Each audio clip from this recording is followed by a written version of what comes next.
Is there any chance of you getting back with your uncle, Mr. Sharad Pawar? कितने भी सवाल आप पूछो, मैं ऐसा कोई भी जवाब नहीं अब भी देने वाला। Is he a great leader, Mr. Sharad Pawar? Great है, इतने साल काम कर रहे हैं तो ग्रेट ही है ना। हमने कहा नवाब मलिक के ऊपर एलिगेशन है, सही है क्या गलत है ये कोर्ट ने फैसला नहीं किया है। मैं शिव शाहू फुले अम्बेडकर के विचारधाराओं से चलता हूँ।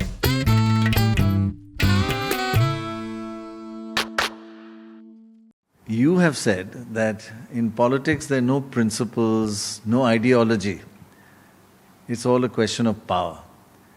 If it's no principles, no ideology, is there any chance of you getting back with your uncle, Mr. Sharad Pawar, after these elections? Small chance? मैं आपको बताता हूँ कि अभी जो चुनाव चालू है 20 तारीख को खाली 5 दिन बाकी है, 4 दिन बाकी है। जी हाँ।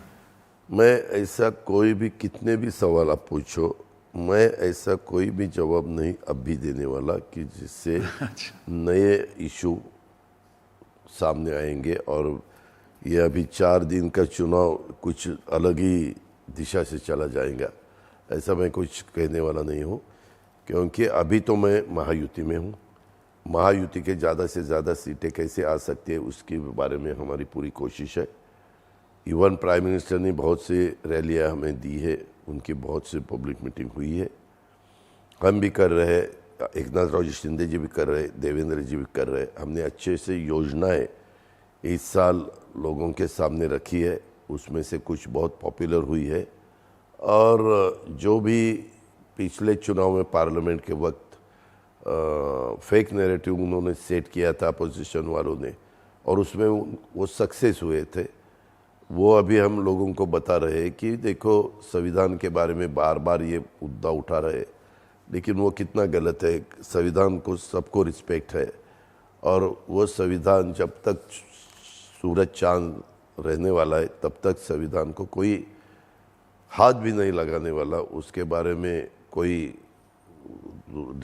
अलग डिसीजन भी नहीं ले सकता, इतना अपना संविधान बढ़िया है।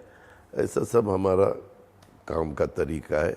175 से ज़्यादा कैसे सीटें आ सकती है, ये हम पूरी कोशिश हमारी चालू है और वो जरूर आएगी, हमें पूरा विश्वास है, भरोसा है। जी, आप फिनेंस मिनिस्टर है, आपने काफ़ी स्कीम लॉन्च की है। Yes, उसमें एक स्कीम है वो 1500 रुपये और महिलाओं के मिल रही है। यस, ये साल आपने बजट प्रेजेंट किया, वहाँ इनकम और एक्सपेंडिचर के बीच में 1 लाख करोड़ का घाटा है। तो आप ये नई नई स्कीम निकालोगे तो वो फिनेंस अपना महाराष्ट्र का फिनेंस को डिफ़िकल्टी नहीं होगी? इस दफ़ा इस साल 4 महीने 2 महीने कोड ऑफ कंडक्ट लगा, असेंबली का 2 महीने अपना पार्लियामेंट का, 4 महीने इसमें चले गए, 8 महीने बाकी रहे। जो 1 लाख के बारे में आपने बताया, वो सेविंग हम आराम से कर सकते हैं। चुनाव के वक्त मैंने 10 दफ़ा अभी तक मेरा बजट पेश किया है, अलग अलग सालों में। 2009, 10, 11, 12, तब नहीं 10, 11, 12, 13, फिर 14 में हमने देवेंद्र आए, फिर उसके बाद वापस मेरे पास आया, और फिर उसके बाद वापस मेरे पास ये डिपार्टमेंट आया। तो मैंने देखा मुझे बहुत फाइनेंशियली ठीक ठाक ही बजट होना चाहिए, उसमें ज़्यादा गड़बड़ नहीं होनी चाहिए। तो मैंने बजट पेश किया तो 6.5 लाख करोड़ का बजट पेश किया। कुछ हमने ये भी किया था, मेरे ख्याल से कैबिनेट में कुछ डिसीजन लिया था, और ये सब होते हुए करीबन 3-3.25 लाख करोड़ रुपए मुझे सैलरी के लिए, पेंशन के लिए, जो लोन उठाए उसका इंटरेस्ट देने के लिए लगते हैं। 50% हमारा वहाँ चला जाता है, 50% हमारे पास रहता है। मैंने जब मेरे फाइनेंस के और प्लानिंग के सेक्रेटरी के साथ बात की, कुछ रिटायर हुए भी सेक्रेटरी है, मैं जब ये पेश करता हूँ तो खाली अपने जो सेक्रेटरी रहते हैं उनके साथ नहीं बात करता, उनके साथ तो करता ही हूँ, लेकिन एक्स जो IAS ऑफिसर है उनके साथ भी रिटायर हुए हैं, उनके साथ भी बात करता हूँ, जिनके ऊपर मेरा भरोसा है, विश्वास है, और वो भी खुले मन से मुझे बताते हैं कि ये किया तो ज़्यादा बेहतर हो जाएगा, आगे के अपने महाराष्ट्र के फाइनेंशियल के बारे में। तो ये सब करते हुए मेरे लोगों ने बताया कि ज़्यादा से ज़्यादा 75,000 करोड़ का हम लाभ दे सकते, उससे ज़्यादा नहीं, और उसमें अपने को कुछ ना कुछ 10% तो बचत करनी पड़ेगी, कुछ जगह रिसोर्सेस बढ़ाने पड़ेंगे, जैसे एक्साइज है, जीएसटी में तो हम पूरे देश में नंबर 1 पे है। जितने भी जीएसटी देश में इकट्ठा होती है उसमें 16% हमारा है हिस्सा, और उसमें 8% हमें वापस मिलते हैं। तो देश में जितना भी टोटल अमाउंट भी जीएसटी का आता है उसमें 8% हमें वापस मिलता है। तो वो मेन हमारा इनकम है, मेन हमारा रिसोर्सेस है। और फिर रेवेन्यू डिपार्टमेंट, फिर मैंने जो बताया एक्साइज, और बाकी की भी जगह ऐसे कोई है कि वहाँ हम थोड़ा बहुत टैक्स हो, या नए हमने छोटे वाले फ्लैट के लिए नहीं लेकिन बड़े वाले फ्लैट के लिए हम उनको चार्ज लगाते हैं, ऐसे सब है। ये सब करते हुए उन्होंने मुझे बताया कि दादा आपसे शुरुआत करनी चाहिए, आपने थोड़ी बचत की तो उतना पैसा तो आराम से हम निकल सकते हैं, इसीलिए मैंने वो दिया। और मैं आपको सच बताता हूँ, लोकसभा के चुनाव के वक्त बहुत बड़ी कीमत हमें चुकानी पड़ी। उसमें 2-3 कारण थे। एक तो फेक नैरेटिव, संविधान बदलने वाले हैं, रिजर्वेशन निकालने वाले हैं, घटना के बारे में कुछ चेंज करना चाहते हैं, और दूसरा भी माइनॉरिटी को ऐसे डर पैदा किया उनमें से कि आपको अभी ये अब की बार 400 पार किस लिए चाहिए, तो इनको अभी 275 से तो उनको क्लियर मेजॉरिटी मिल सकती है, वो प्राइम मिनिस्टर बन सकते हैं, 300 से ज़्यादा उनकी सीटें आ रही है, 400 किस लिए चाहिए, तो 400 इसलिए चाहिए कि उनको हिंदू राष्ट्र बनाना है। हिंदू राष्ट्र बनाने के बाद माइनॉरिटी को राइट नहीं रहेगा वोटिंग का, ऐसा कुछ वो करेंगे, और ये डर उनके मन में पैदा हुआ। ऐसा कुछ उन्होंने फेक नैरेटिव सेट किया, और उसकी बहुत बड़ी कीमत हमें चुकानी पड़ी। फिर हमने वो योजना लाई 75,000 करोड़ की। आपको मैं ये भी बताता हूँ, उन्होंने बाद में हमारी योजनाओं के बारे में बहुत हमें विरोध किया, पीआईएल किया, कोर्ट में गए, बताया कि हमारा गवर्नमेंट आने के बाद ये हम सब बंद करने वाले हैं, ये बराबर नहीं है, महाराष्ट्र में ऐसा कभी चलता नहीं है, ऐसा वैसा। लेकिन बाद में उनको पता चला कि ये लाडली बहना बहुत पॉपुलर हो रही है, और अगर हमने ऐसी बातें की तो वो बूमरैंग हो सकती है, और बहनों के पूरा वोट युति के पास चला जाएगा। फिर उन्होंने पंचसूत्री निकाली। पंचसूत्री में जो भी योजनाएं लाई उसके बारे में हमने टोटल मारी ऑफिसर के साथ बात करके, एक्स ऑफिसर के, तो उनके लिए 3 लाख करोड़ रुपए लगते हैं। 3 लाख करोड़ उन्होंने, एक तो हमारी 45,000 लाडली बहना का 45,000 करोड़ रुपए उसमें हमें लगता है, उन्होंने दुगना किया तो 90,000 करोड़ तो क्लियर हो गए। हमारे 1,500 रुपये है, उन्होंने 3,000 रुपये किया कि हमारे सरकार आने के बाद हम 3,000 देंगे। और कुछ महिलाएं इसमें रही है, बाकी या ऑनलाइन वगैरह इसमें बहुत अलग डीप में जो रहती है, उनको पता नहीं था फॉर्म कैसा भरना, क्या भरना। अभी वो बाकी लोगों महिलाओं को पैसे मिलना शुरू हुआ तो वो बताती है, अरे मुझे आए पैसे 7,500, तुझे नहीं मिले क्या? तो वो बोलती है कि नहीं मैंने फॉर्म नहीं भरा, कुछ तो गड़बड़ हुई। भी शुरू में मराठी में फॉर्म होना चाहिए, इंग्लिश में होना चाहिए, इसमें भी थोड़ा कुछ महीने चले गए, 1.5 महीना उसमें सब चले गया। फिर डीबीटी किया और उसके अकाउंट में पैसा जाना शुरू किया। तो वो 3,000 रुपये किया तो करीबन वो थोड़ा और भी बढ़ेगा, यानी 1 लाख करोड़ उसमें जाएगा। 4,000 रुपये वो हमारे जो भी ग्रेजुएट बच्चे हैं एम्प्लॉय उनको नहीं मिलती, इसीलिए उनको देना चाहते। वो करीबन 1 करोड़ बच्चे आ जाएंगे। 1 करोड़ बच्चे पकड़े तो 48,000 करोड़, 50,000 करोड़ उसमें पकड़ो। फिर वे ये तो बिजली के माफ़ी की योजना बंद कर नहीं सकते, वो 15,000 करोड़ रुपए पकड़ो। फिर इसमें हमने 5 लाख रुपए का आपको इंश्योरेंस दिया है आपके तबीयत के लिए, फैमिली को, तो उन्होंने वो 25 लाख किया, जो इसमें आया है ना पंचसूत्री में। तो 5 लाख रुपए का इंश्योरेंस उतारने के लिए हमें लगता है 1000 करोड़, तो सीधा सीधा 25 का जाएगा 5000 करोड़।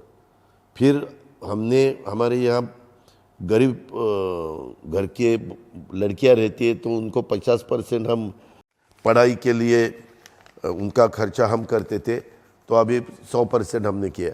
इन्होंने आके जाके अभी बच्चों को भी कॉलेज का हमने फ्री किया। बोलो अभी आपको मालूम है मेडिकल की फीस कितनी है, इंजीनियरिंग की कितनी है, अलग अलग कोर्सेज के कितने हैं। हमारे यहाँ MBA वगैरह अलग कोर्सेस है, सिम्बोसिस की फ़ी बहुत है। वो मुझे अधिकारी ने का बताया, ऑफिसर्स ने बताया कि दादा इसका भी पैसा इतना लोड आने वाला है, वो दे भी नहीं सकते थे, क्योंकि सब लड़कों को वो देना चाहते। वो शायद बोले 15,000 करोड़ से आगे चला जाएगा, क्योंकि कॉलेज का पढ़ाई यानी फ्री वो करना चाहते। और एक हमारे लोन माफ़ी, कर्जा माफ़ करने का लोन, क्रॉप लोन, पहले हमने 2 लाख का किया था, उद्धव जी थे तब, और 50,000 जो हमेशा ठीक ठाक तरह से लोन देते हैं उनको भी कुछ देना चाहिए। तो वो नाराज़ हो जाएंगे, वो बोलेंगे आगे से हम भी लोन नहीं देंगे, और पूरा सिचुएशन ख़राब हो जाएगी फाइनेंशियली।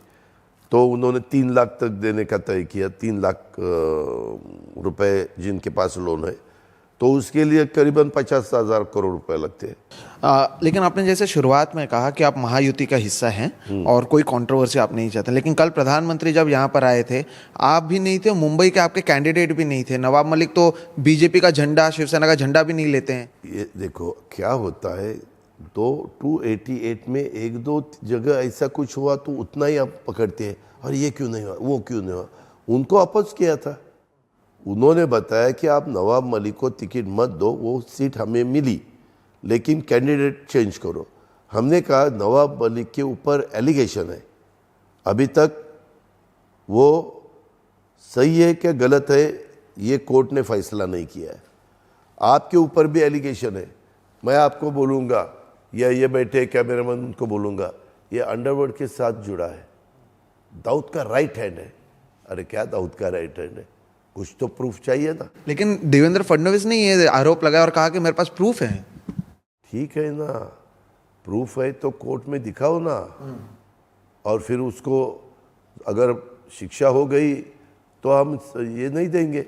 लेकिन मुझे पूरा भरोसा है, मैं 90 से उनके साथ काम कर रहा हूँ। उन्होंने जिस तरह बीच में हमारे एक प्रवक्ता के नाते वो हमेशा आप सबके साथ बोलते थे, और इंडिया के बहुत से लोग वो सुनते थे, वो तब हम अपोजिशन में थे, उनको अच्छा नहीं लगा, इसीलिए उनको इसमें 91 या 92 की केस कुछ निकाली, जब बॉम्ब स्फोट हुए थे तब की। और उसके बाद कितने दफ़ा वो जीत के आए, कितने दफ़ा वो मिनिस्टर बने, कितने दफ़ा हमारे वो स्पोक्समैन रहे, ये सब आपको पता है। तो किसी के ऊपर अन्याय नहीं होना चाहिए, इसीलिए मैंने दिया। वो बोले हम उनका काम नहीं करेंगे, मत करो, हम हमारा काम करेंगे, लेकिन उसके ऊपर अन्याय नहीं होने देंगे। पूना में 21 सीट्स है, तो वहाँ भी प्राइम मिनिस्टर आए थे, मैं वहाँ था। मैंने प्राइम मिनिस्टर को बताया मैं बम्बई में नहीं आ सकता, क्योंकि मेरे अलग जगह पे मीटिंग मैंने लगवाई है, लेकिन कोई दूसरा मेरे पार्टी की तरफ से आ जाएगा। वो बोले ठीक है अजीत, ये चलता है, चुनाव के वक्त हमेशा मैं जहाँ जाऊँ वहाँ आप सभी ने आना, ऐसा कुछ नहीं है। आप भी यही काम कर रहे, मैं भी यही काम कर रहा हूँ। तो पूना में 21 में से खाली 15 MLA कैंडिडेट आए थे, 6 नहीं आए थे, वो अपने अपने काम में बिजी थे। तो उसके बारे में आप नहीं पूछेंगे, पूना में 6 नहीं थे, अजीत पवार वहाँ था, लेकिन यहाँ अजीत पवार नहीं है, यहाँ जिशान नहीं आया, नवाब नहीं है, सना नहीं है, ये जो है ना ये बराबर दे। मैंने सोशल इंजीनियरिंग की है, मेरे पास जितने भी सीटें आई मैंने 12.5% सीटें शेड्यूल ट्राइब को दी, 12.5% शेड्यूल कास्ट को दी, 10% माइनॉरिटी को दी, 10% लेडीज़ को दी। ऐसे 45% सीटें मैंने ऐसी दी और 55% ओबीसी हो, ओपन हो, ऐसे दिए। मैं शिव शाहू फुले अम्बेडकर के विचारधाराओं से चलता हूँ, कल भी चलता था, आज भी हूँ और आगे भी वैसा ही चलूँगा। वो मैंने प्राइम मिनिस्टर के क्या होता है, प्राइम मिनिस्टर जब मीटिंग उनकी पब्लिक रैली रहती है तो चीफ मिनिस्टर रहते हैं, तो चीफ मिनिस्टर उनके सामने स्पीच देते हैं और उसके बाद प्राइम मिनिस्टर, अगर वो नहीं होते डिप्टी चीफ मिनिस्टर। पहले प्रायोरिटी देवेंद्र को है, देवेंद्र और चीफ मिनिस्टर नहीं रहते, मैं रहता हूँ तो तो पुणे में मुझे स्पीच का मौका मिला। मैंने बताया कि हम शिव शाहू फुले अम्बेडकर की विचारधाराओं से चलने वाले लोग हैं, ये हम कभी छोड़ेंगे नहीं। महाराष्ट्र वही विचारधाराओं का पसंद करते हैं, ऐसा मैंने खुद उनके सामने बताया। You have been Deputy Chief Minister for so long. The opposition is saying under your leadership, so many big investments have gone from Maharashtra to Gujarat. ये भी Foxconn. How do you counter that? ये fake narrative है, ये fake narrative है। Cabinet तीसरे दफ़ा prime minister बनने के बाद पहले ही कैबिनेट ने हमारे 30 साल जो पोर्ट नहीं हो रहा था, वाढवन पोर्ट, वाढवन पालघर में करीबन 75,000 करोड़ का पोर्ट है, 75,000 करोड़ का, तो उसका काम शुरू हुआ, उसका भूमि पूजन हुआ।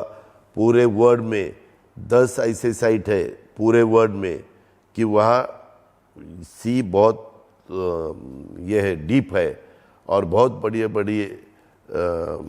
ये। So how do you counter that central government is favoring Gujarat over Maharashtra? Gujarat versus Maharashtra, Gujarat is winning. ऐसा नहीं है, वही अभी नया फेक नैरेटिव सेट कर रहे हैं हमारे। आप देखो एफडीआई की सबसे ज़्यादा इन्वेस्टमेंट महाराष्ट्र में आई है, गुजरात में नहीं। महाराष्ट्र नंबर 1 पे है। यही हम लोगों को बता रहे हैं कि ये गलत बता रहे, और ये बोल रहे इन्होंने हमारा जैतापुर का प्रोजेक्ट कैंसिल किया। जैतापुर का प्रोजेक्ट तो बहुत बड़ा प्रोजेक्ट था, एटॉमिक एनर्जी, या वो हमें ज़रूरत है क्योंकि सोलर की बिजली तो मिलती है लेकिन वो दिन भर ही मिलेगी, थर्मल की पोल्यूशन बहुत हो जाता है। हाइड्रो का पानी अभी हाइड्रो के लिए नहीं देना चाहिए, पीने के लिए और खेती के लिए देना चाहिए। जी कल हम शरद पवार जी को मिले थे, वो बोले कि आपने जो आपका जो बयान पेपर में आया था क्या? वो सच है कि वो थे, मीटिंग थी अडानी साहब की, वो मगर वो बोले कि वहाँ हमने कुछ अग्रीमेंट नहीं हुआ था, तो और कोई मीटिंग थी उसके बाद आपको? ये देखो गेस्ट हाउस में बैठे थे अडानी, मैं जब था तब अडानी वहाँ नहीं थे। मैंने उसमें आपने जैसा सवाल पूछा तब मैं गलती से बोल गया कि अडानी थे। अडानी गेस्ट हाउस में बैठे थे। हम अडानी गेस्ट हाउस में अलग अलग मीटिंग होती है, जैसे आप यहाँ बैठे, कल और कहीं बैठे, समझो सीएम के यहाँ बैठे तो वर्षा पे बैठेंगे, सागर में बैठेंगे तो डीसीएम के साथ बैठेंगे। हमारी तब बीजेपी के साथ 6 करीबन मीटिंग हुई दिल्ली में, आज हुई, फिर 8-10 दिन के बाद हुई, फिर 8-10 दिन के बाद हुई, ऐसा। लेकिन वहाँ इंडस्ट्रीज कोई नहीं था, हम पॉलिटिशियन वाले सब। नहीं, वो बोले कि अडानी को मिले थे मगर ये डिस्कस नहीं हुआ था कुछ अलायंस का। अडानी साहब के पास कोई काम के लिए तो आते जाते हैं, तो वो ऐसा हम बैठते हैं और बैठने के बाद कोई इंडस्ट्रीज आया, बात करके चला गया और फिर हमारी मीटिंग चालू हो जाती है। ऐसा भी बहुत दफ़ा होता है, लेकिन उसको ज़्यादा फोकस करने की ज़रूरत नहीं, ऐसी मेरी रिक्वेस्ट। अच्छा, लोकसभा में इस बार आपके पास एनसीपी का सिंबल था, नाम था, आप 1 सीट जीत पाए। शरद पवार साहब के पास नया सिंबल था, वो 8 सीटें जीत पाए। अब ऐसे कई सीट्स हैं जहां पर आप एक दूसरे के सामने, क्या माहौल बदला है जो आपको लग रहा है कि अभी आप लोगों के पास आएगा, या फिर एक चैलेंज तो है शरद पवार वर्सेस अजित पवार, इसे कैसे देखते हैं आप? मैंने आपको शुरू में ही बताया कि जो फेक नैरेटिव सेट किया था वो दोनों भी गलत निकला, ये हम लोगों को बता रहे हैं। दूसरा, प्याज एक्सपोर्ट बंदी की थी, इसीलिए प्याज के दाम हमारे महाराष्ट्र में बहुत नीचे आए थे। प्याज उगाने वाले हमारे जो फार्मर्स है उनका बहुत बड़ा ये चुनाव के वक्त वो क्या कहते हैं, उनका क्या कहना है, वो किसके साथ जा रहे हैं, उसके ऊपर बहुत कुछ रिजल्ट्स ये रहता है। लेकिन मेरे ख्याल से तब ये सब होने के बाद हम बैठे थे कि कौन सा इशू ऐसे आए कि जिससे हमें कीमत चुकानी पड़ी। आपको मैं एक बात ये भी कह देता हूँ, हमें 0.6% ही वोट उनसे कम मिले, 1% भी नहीं, 0.25% भी नहीं, 0.6%, तो भी इतनी बड़ी कीमत हमें चुकानी पड़ी, इतने सीट हमें गई। पिछले दफ़ा हमारे कांग्रेस जब चुनाव हुआ था कांग्रेस का 1 सीट आया था, इस दफ़ा उनकी भी लॉटरी लग गई। उनके पास आज भी लीडर नहीं महाराष्ट्र में, सही है, 13 या 14 ऐसे कुछ सीटें उनकी आई, और साहब की भी 8 सीटें ऐसे कुछ 8 आ गई। तो उसके बारे में भी हमारी खाली 1 आई। हम तो धाराशिव लेने वाले ही नहीं थे क्योंकि वो सीट हमारी थी ही नहीं, वहाँ एक भी एमएलए मेरा नहीं था। लेकिन नहीं रहने दो, वो सातारा की सीट हमारी थी, वो मैंने छोड़ी। वो पहली दफ़ा बीजेपी की सीट आई, 99, 2004, 2009, 2014, 2019 सभी बार घड़ी वहाँ चलती थी। लेकिन उन्होंने रिक्वेस्ट की अपने को महाराज को टिकट देना है, इसलिए हम चुप बैठे। लेकिन उसके लिए उन्होंने मुझे एक राज्यसभा की सीट दी और मेरा आदमी वहाँ से एमपी बना। ऐसा सब कुछ था। तो ये एक्सपोर्ट चालू होने के बाद अभी प्याज के दाम बहुत अच्छे हैं। मैं कल नासिक डिस्ट्रिक्ट में मेरी जो रैलियाँ थी तो वही डिस्ट्रिक्ट में थी। फार्मर्स भी बहुत खुश है, मुफ्त बिजली देने के बाद भी फार्मर्स भी खुश है। जीरो का बिल भी हमने उनको दिया है। लाडली बहना भी खुश है, उनको पैसा शुरू हुआ है। वो बोलते हैं कि नहीं हम अभी महायुति को ही वोट देंगे। ऐसा सब है। इसीलिए हमें लगता है कि हम कितने कम थे, 0.6%, उससे ज़्यादा तो हम आराम से ले सकते। इसीलिए 101%, 175 से आगे हम चले जाएंगे। आज हमें हमारे ऊपर ये जो अभी बताया कि गुजरात में जा रहा है, हम बोल रहे हैं ना, एफडीआई की इन्वेस्टमेंट तो अगर दूसरे जगह जाती तो हमारे यहाँ कोई इन्वेस्टमेंट करने के लिए महाराष्ट्र में नहीं आता। JSW के 2 प्लांट अभी नए बड़े शुरू होने वाले, MOU हुआ। बाकी इंडस्ट्रियलिस्ट के प्लांट इनमें से हमारे किर्लोस्कर टोयोटा बेंगलोर का दूसरा यूनिट हमारे संभाजी नगर में आ रहा है। बीच में चीफ मिनिस्टर डाउस गए थे तो वहाँ भी MOU हुआ, उसके इन्वेस्टमेंट अभी आना शुरू हुआ, उनको भी हमने इंसेंटिव दिया है। ऐसा सब है। तो one of the things, the big difference in your campaign in Lok Sabha and now, मतलब बहुत फर्क है कि उस टाइम पे you were very critical of Mr. Sharad Pawar. This time you are not criticizing Mr. Sharad Pawar at all in this campaign.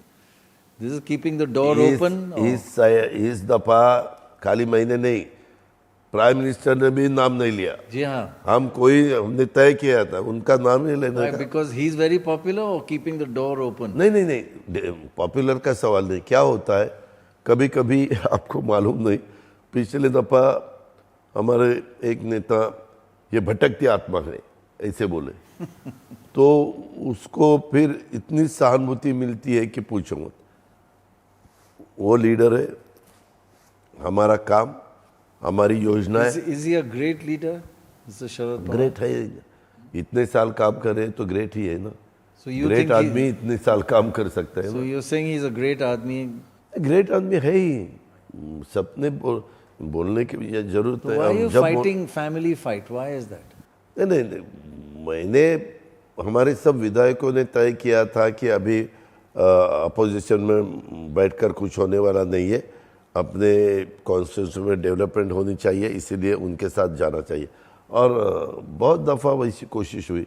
2014 में हमने बाहर से उनको सपोर्ट किया और गवर्नमेंट लाया, आपको पता होगा। 14 में बाहर से सपोर्ट दिया, आप गवर्नमेंट बनाओ, हम असेंबली आई थी। उसके बाद इस बार भी कर सकते हैं बाहर से सपोर्ट। किसको? इस टाइम किसको? MBA क्या जरूरत है? हम महायुति आने वाले हैं तो जरूरत ही नहीं ना। नहीं सच बताता हूँ। और हमारे महाराष्ट्र के लोगों ने नहीं, अलग अलग पॉलिटिकल पार्टियों ने ये विचारधारा सब छोड़ दिया है। Biggest family fight and he says, mister Sharad Pawar says he approached you to come back and you said no. This is correct? ये देखो, अभी हम उसके बारे में, हमारी सोच ये है 20 का चुनाव वोटिंग और ज़्यादा से ज़्यादा सीटें उसके लाने पहले का। you won't say anything. तब तक कुछ नहीं बात करें। क्या होता है, कुछ वर्ड ऐसा चला जाता है, सब उसके ऊपर पानी फेर जाता है। जी 2 दिन हुए हम विदर्भा में थे, वहाँ तो बहुत तकलीफ है फार्मर्स को। सोयाबीन और कॉटन की, अपना संतरा वो भी। बोलते हैं कि सरकार तो हमें, आपकी सरकार के लिए नहीं, सरकार 50 साल से हमारे लिए कुछ करती ही नहीं है। बस तो सरकार, आपकी सरकार का क्या प्लान है? ये देखो ना, पिछले दफा लास्ट ईयर जी हम यही प्रॉब्लम था, तो हमने उनको इंसेंटिव 5-5 हज़ार रुपये पर हेक्टर ही दिया था, 10-10 हज़ार रुपये दिया था फार्मर्स को। तो अभी उनका ये इस दफ़ा बारिश भी अच्छी गिरी है महाराष्ट्र में, तो बारिश जब अच्छी गिरती है तो फसल भी अच्छी आ जाती है और उनको दाम भी अच्छा मिलना चाहिए, ऐसा उनका कहना रहता है। तो मैंने शिवराज सिंह चौहान साहब के साथ बात की, वो एग्रीकल्चर मिनिस्टर थे। उन्होंने बहुत अच्छी तरह से मध्य प्रदेश का गवर्नमेंट चला है, बहुत सालों से चला है। वहाँ का एग्रीकल्चर का GDP तो बहुत अच्छा था, आपको भी पता है। तो वो बोले कि अजीत सही है, अपने सोयाबीन और कॉटन के बारे में अपने को कुछ ना कुछ करना ही पड़ेगा। और कि हम अभी सोयाबीन का रेट अगर बढ़ जाए, ऑयल के दाम बढ़ जाते हैं, और ऑयल के दाम बढ़ जाने के बाद अपोजिशन, देखो दाम बढ़ गए, महंगाई हो गई, और यहाँ नहीं दाम देते, देखो फार्मर्स के साथ काम नहीं करते। तो वो बोले कि ये कोड ऑफ कंडक्ट ख़त्म होने दो, हम बैठेंगे और उसमें से स्टेट गवर्नमेंट क्या कर सकती है, सेंट्रल गवर्नमेंट क्या कर सकती है, और फार्मर्स को कैसे हम रिलीफ दे सकते हैं, वो सोचकर डिसीजन लेंगे। ये आइडियोलॉजीज की बात कर, आपने कहा कि शाहू फुले अंबेडकर की आइडियोलॉजी आप मानते हैं, बीजेपी शिवसेना कहती है कि उनकी हिंदुत्व की आइडियोलॉजी है, इसके लिए वो साथ में हैं। यहाँ पर जब योगी आदित्यनाथ आए थे तब पोस्टर्स लगे थे, बटोगे तो कटोगे, प्रधानमंत्री एक है तो सेफ है बात करते हैं, देवेंद्र फडणवीस वोट जिहाद की बात करते हैं। क्या वाकई इस चुनाव में आइडियोलॉजी मैटर करता है सर, या फिर ये अब केवल लड़ाई पावर के लिए? हमारी यहाँ आइडियोलॉजी की बात सबने वैसे तो बाजू रखी है, बंद कर दिया। नहीं बाजू, मैं तो शाहू फुले अम्बेडकर के विचारधारा से, मैं बार बार PM के सामने भी बोला है, आप मेरा स्पीच देख लो, और हमेशा वो बटेंगे लड़ेंगे, बटेंगे कटेंगे, उसको मैंने विरोध किया है। हर मीटिंग में मैं बोलता देता हूँ, ये ऐसा नहीं, वो नॉर्थ में चलता होगा शायद, हमारे साउथ में बिल्कुल नहीं चलता, महाराष्ट्र में बिल्कुल नहीं चलता, ये सही है। और अभी तो बीजेपी के कुछ विधायकों ने, MPs ने भी विरोध किया, अशोक चौहान ने विरोध किया, पंकजा मुंडे ने विरोध किया। मुझे ऐसा किसी ने कहा कि पूनम ने भी शायद विरोध किया है, या पूनम ने, पंकजा ने तो किया ही, पंकजा मुंडे जी ने। ठीक। तो यह हमारे यहाँ वैसा बिल्कुल नहीं चलता। और आप जो बोल रहे हैं कि हम सब एक है तो सेफ है, एक है तो सेफ है, आप अलग सोच है, मेरी सोच क्या है, सबका साथ सबका विकास, सबका साथ सबका विकास, सब हम एक है, सब यहाँ बैठे तो सेफ है। सही है ना, सब हम एक रहेंगे तो सेफ रहेंगे। उसमें अंडरलाइन कुछ और है। नहीं, आप उसी हिसाब से, आप उस एंगल से देखते हैं, इसीलिए आपको वैसा वोटर की Sir, are you giving Maratha reservation? वो तो हमने दिया है। बस और नहीं? नहीं भाई, हमने 10% दिया है ना, आप मालूमात करो। हमारे यहाँ 52% रिजर्वेशन था। और देंगे नहीं सर, आपको मालूम नहीं, 52% रिजर्वेशन हमारे यहाँ SC, ST, OBC है ना, 10% EWS सब भारत के लोगों को मिला, और फिर 10% हमने, हमारा रिजर्वेशन अभी 72% गया है। तो और नहीं देंगे अभी? नहीं अब भी दिया है। लेकिन मनोज जरांगे पाटिल प्रदर्शन नहीं, वो जरंगे पाटिल जी का कहना है कि आप ओबीसी के कैटेगरी में, ओबीसी में, कुणबी में डालो, कुणबी में डाल के ओबीसी में डालो, यानी 52 में। वो